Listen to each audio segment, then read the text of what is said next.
Precisamente uno de los abogados que estuvo sentado en esa mesa este martes fue Alejandro Pérez. Está con nosotros esta mañana para ampliarnos sobre los temas que ahí se tocaron. Hubo denuncias, hubo reclamos. ¿Cuál es el propósito real detrás de esta conferencia que se efectuó ayer? ¿A qué se quería llegar? Mira, nosotros, el equipo de abogados, discutimos si frente a una crisis grave que existe en la Corte Suprema de Justicia, nosotros deberíamos participar o no en la audiencia.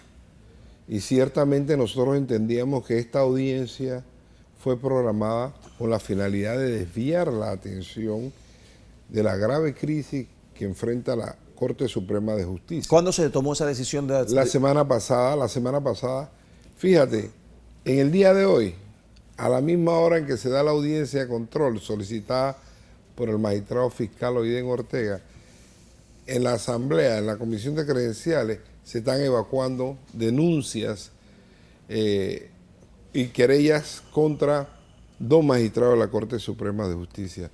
Nosotros hemos llegado a la convicción que por esas razones y otras razones, esta es una corte totalmente desacreditada. Y nosotros creemos que cómo vamos a someternos nosotros a la administración de justicia por parte de estos juzgadores, si ellos deberían ser juzgados también. ¿Qué debió ser lo adecuado? ¿Hacer un impasse? ¿Esperar un poco? Exacto, yo creo que el magistrado Jerónimo Mejía se apresuró a convocar esta audiencia de control. Aquí Jerónimo Mejía es el juez de garantías. Y el magistrado Oiden Ortega, el fiscal. Es el fiscal. Okay. Entonces, esto es parte de lo que ya hemos denunciado, de que la Corte está politizada, de que el órgano ejecutivo tiene sus garras adentro, de que existe una persecución política y la Corte es parte de este esquema de persecución, de que los magistrados no tienen ni la legitimidad ni la credibilidad para juzgar a nadie, no solamente a Ricardo Martinelli, a nadie. Entonces, vienen y nos montan esta audiencia de control en el proceso de comida deshidratada para supuestamente continuar la investigación. Fíjate, este proceso fue suspendido 2 días antes que se venciera el término, con una advertencia de inconstitucionalidad que interpuso el magistrado fiscal Oiden Ortega con respecto al artículo 491A del Código Procesal, si él no... que se refiere a los términos. Ese artículo decía 2 meses de investigación, 1 mes adicional de prórroga. Si él no interpone ese recurso 2 días antes, ¿qué hubiera pasado? Tenía que formular cargo en los 2 días siguientes y no lo hizo. Terminar la investigación y formular cargo y no lo hizo. O sea que eso quizás hubiera echado el caso por tierra. Eso dilató por 3 meses el proceso. Tanto habla de que los abogados están dilatando. En este caso fue el magistrado fiscal Oiden Ortega el que lo dilató.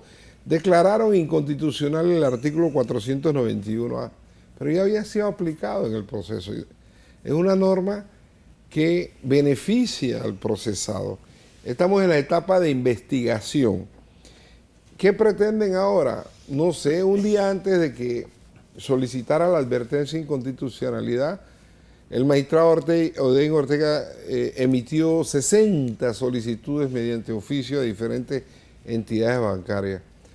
Y obviamente yo me imagino que él está buscando algo que nunca va a encontrar, porque mira, en el caso de comida deshidratada el problema es la plata. La plata salió del PAN y fue a parar a las cuentas de alguien.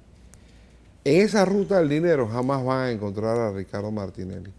Ricardo Martinelli está vinculado a este proceso porque Giacomo Tamburelli dijo que él recibía órdenes. Sin embargo, el propio abogado de Giacomo Tamburelli, el licenciado Moncada, después que termina la indagatoria de Tamburelli, él consigna sus objeciones y dice que la fiscal Lisette Chevalier presionó y hostigó y amenazó a Tamburelli con la intención de que él vinculara... De incriminar a Ricardo Martinelli. A Ricardo Martinelli. Eso lo pone al final de la indagatoria de Tamburelli. Ahora, o sea que Tamburelli dijo lo que dijo en base a presiones y amenazas que él sufrió por parte de la fiscal de la causa en ese momento. ¿Qué debe pasar en esta audiencia y ¿cuál sería el siguiente paso? Bueno, en esta audiencia lo que debe pasar es la reactivación del proceso de investigación. Yo me imagino que ahora, como no existe el artículo 491A... O sea, un nuevo plazo para seguir investigando. Es que, como no existe el artículo 491A, yo me imagino que Oiden Ortega cree que él tiene derecho a 6 meses más de investigación. Sin embargo, nosotros, escogiendo la norma más favorable a nosotros nos mantenemos en el 491A a pesar de haber sido derogado, porque esa es la norma que se aplicó durante toda la investigación. Y esa es la norma, recuerda que las personas investigadas se acogen a la norma procesal más favorable, aunque haya sido... Aquí no se han imputado cargos. No, para nada. Esto es una investigación donde él ha pedido, emitiendo más de 60 oficios, Ese sería información a los bancos. Ese podría ser el siguiente paso, luego de la investigación, si se da. Bueno, yo no creo que él va a encontrar nada en los bancos. Y yo también creo que la solicitud que él hizo a los bancos es cuestionable, y eso lo vamos a tratar hoy en la audiencia. El licenciado Sidney Citón va a ser vocero de la defensa de Martinelli en este proceso de comida deshidratada, y él va a explicar por qué estos oficios son totalmente ilegales. Hablemos un poco o sigamos hablando de justicia en este país. Han salido a relucir varias situaciones, unas de ellas involucrando al ministro de la Presidencia, Álvaro Alemán. Se le acusa de nepotismo, se le acusa de por insistencia, pues, emitir estos cheques para la compañía AIRCO, que está relacionada con su yerno. ¿Qué opinión le merece todo esto? Bueno, yo creo que ha habido una transformación extraordinaria de Álvaro Alemán. Álvaro Alemán no es el abogado responsable y muy acucioso en su labor. Llamó esbirros a quienes señalan a este gobierno. El poder transforma. De no hacer las cosas bien. El poder transforma, y en los temas de si hay corrupción, corrompe absolutamente. Yo creo que él cometió un grave error. Él creó un precedente nefasto. Fíjate, el Contralor objetó esta compra, objetó el pago de los 13 millones. Y Álvaro Alemán, en la Junta Directiva del PAN, por insistencia aprobó esta compra de 13 millones de dólares. Y nadie sabía en ese momento, o sea, por que se trataba de su cuñado. Por insistencia es que pasa por encima de lo que ya había determinado la Contraloría. Es que pasa por encima de la objeción de la Contraloría y asume la responsabilidad legal de las consecuencias de esa aprobación. Ahí hubo división de materia, lo dice el informe de Contraloría muy claramente. Hubo división de materia.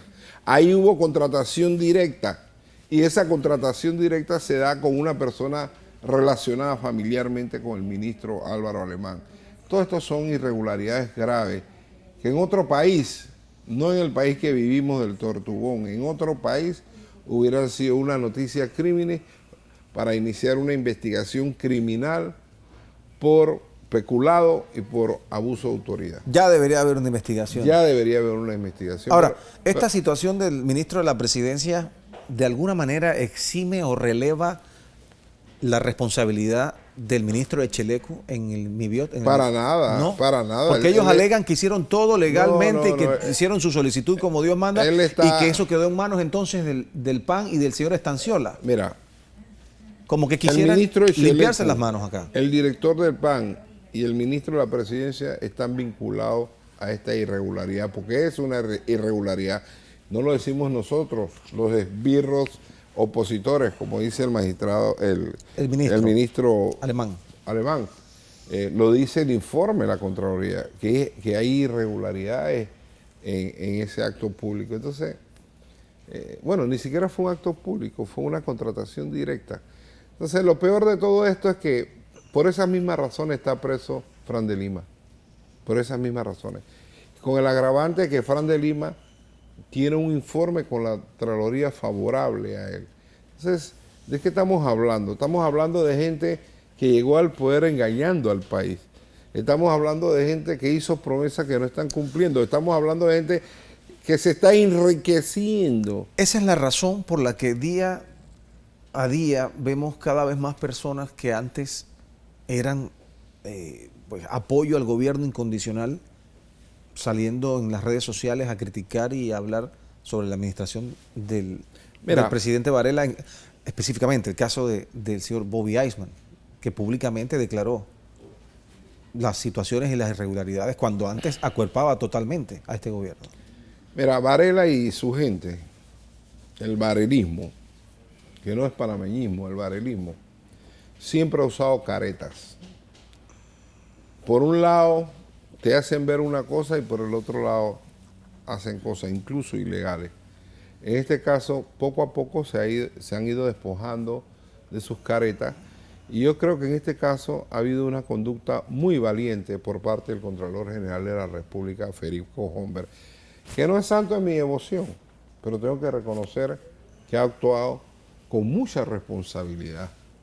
Y yo siento que él debe continuar con esa forma en que está conduciendo la Contraloría. ¿En general o en el caso específico de Airco? No, en este caso, en el caso de Fran de Lima, que dijo que no había delito, y en otros casos, él está actuando con mucha responsabilidad. Entonces el gobierno tiene un problema, porque el gobierno puede hacer todo lo que quiera, pero si la Contraloría detecta irregularidades, ellos están en problemas, quizás no ahora, pero hemos visto que han pasado por encima entonces de esas recomendaciones. Han pasado por encima de la objeciones. Claro. Han pasado por encima de objeciones, donde se ha detectado irregularidades.